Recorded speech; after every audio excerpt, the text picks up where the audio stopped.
All right, everybody, Antique Motorcycle Revival. We are a little bit stalled out with our racer project.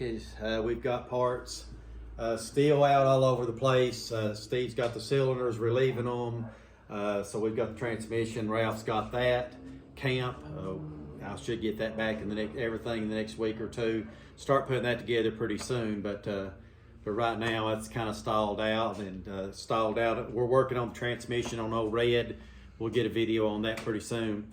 But today we're going to look at this one again. I got this thing running. You had a video of it where you could see that I had it running, but I couldn't keep it running. The problem is that one thing, I don't know a thing about two-stroke engines, nothing. And secondly, it just wasn't going to run. And it's a 1966 model, so it's a few days old. And so I started working on it and doing a little homework and studying, and so what I'd end up doing, this is the original motor I had worked on. I had to work on getting this crank loosened up. It was all locked up, seized up when I got it. I took it apart, got everything, replaced the bearings and everything. Well, what I wanted to show you today is the two-stroke problems that you're going to have if you don't understand the principle behind this. Let me get this cylinder real quick and show this to you. But the way they work is that they have these, when these two cases go together, this is where, you know, your flywheel here and the rod and everything sets in there. Okay, imagine that for just a second, like this, and this is the how it would go in there, and then your case here goes in here. Now, pay attention to this part of it.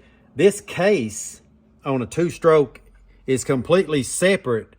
It does not have oil. It doesn't run in oil. It doesn't have oil that feeds it like a motorcycle, like that flathead would have. It has none of those things, and it has to be sealed. What I learned about a two-stroke engine is that this is completely sealed because you have ports that pull, and they pull the fuel down into the lower part of this motor.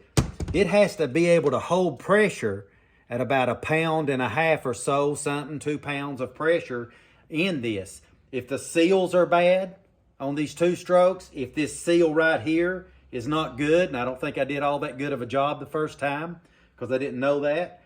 If any of these seals are leaking any at all, what happens is the mixture will not be right. The pressure will not send it back to the top, and you'll have, sometimes they'll pull oil from the transmission into this, or they'll get air, and if they get air, they don't run right. And so that's what I was running into. Stupid thing wouldn't idle, couldn't get anything adjusted, couldn't work on it.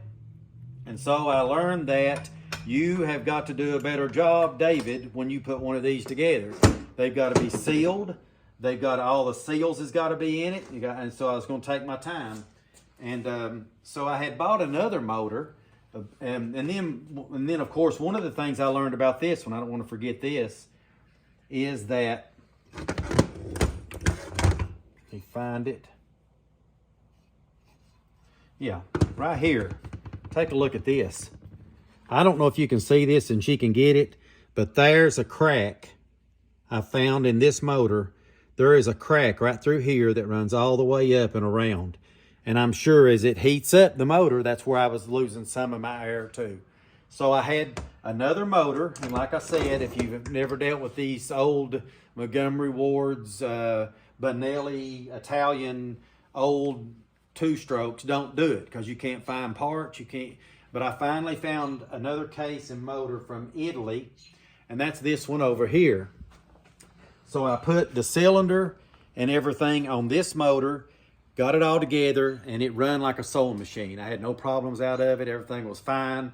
It run, it would idle down. I knew then that I had a pressure problem with that two-stroke over there.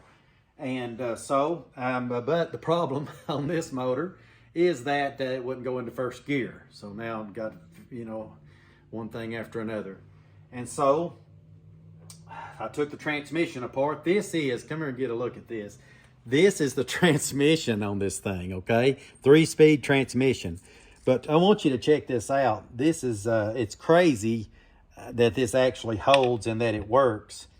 But the way they do these is that it has a rod right here that goes through this transmission, okay? And that's what shifts. Imagine this rod actually going through this side, and it shifts in and out. And this area right here, what it would do is it would take, there was ball bearings. Imagine a ball bearing in each one. See, there's one, there's one, there's one. There are ball bearings in there. And you can see with these that the ball bearings fit inside the gears, okay? So what they do, they shift it, and the ball bearings are then holding that gear in first gear. Well, what happened with this transmission is you can look here and see a flat ball bearing was causing all of that trouble. No first gear because of a flat ball bearing. And so here's the good ones. I've ordered some ball bearings. They're just 5.5 millimeter, you know, ball bearings. I ordered some. I'm going to put them all in there, redo this, put it back together. Going to do a great job sealing that case up this time. Going to put all of the seals in it, get all the pressure, get everything right about it. And we're going to try this thing again. And I've wanted to give up on this already a few times, but I can't. I can't concede defeat yet. And so I think I'm going to have it figured out. But we're going to end up going with this case. It's not cracked. We're going to fix the transmission. We're going to seal everything. We're going to replace all the seals and try to get it back together. Take our time, clean everything really good.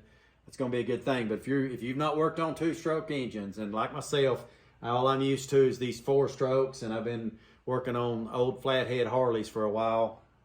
If that's all you're used to, this is a whole different ball game, and I really don't recommend it, especially if you've got bad nerves. You might want to think about opting out on that. But that's what it's going to be. I'll get a video when I get this thing back together, and just going to get it all pieced back together and put together, and hopefully here soon we'll have a video of me driving that thing down the road, and it will be the success story of all time. And so, Antique Motorcycle Revival, everybody. Got the racer, got it ready to go, got the transmission in the works, relieving the cylinders right now. Most everything else is just about ready, and got that going. Rebuilding the transmission on old Red over there, and working on the Montgomery Ward's racer. Took the 42 WLA out today and put about 120 miles on that one. Had a great day, beautiful day here in Kentucky, and I think got about 65 degrees, and just a great day to be on the bike. And so, all right, everybody. Well, as soon as we get moving a little closer on this, I'll let you know. And I want to ask everybody too, if you will do this for us, if you'll subscribe to the channel and hit the notification bell so that when the new video comes up, you're notified, is all that'll do for you. It'd be a big help to us because it helps get the word out. It's kind of hard to find us right now on a search engine because we don't have a whole lot of traffic right now. So, but if people subscribe to the channel, that'd be a big help. So appreciate that, and we'll see you here again in a few days.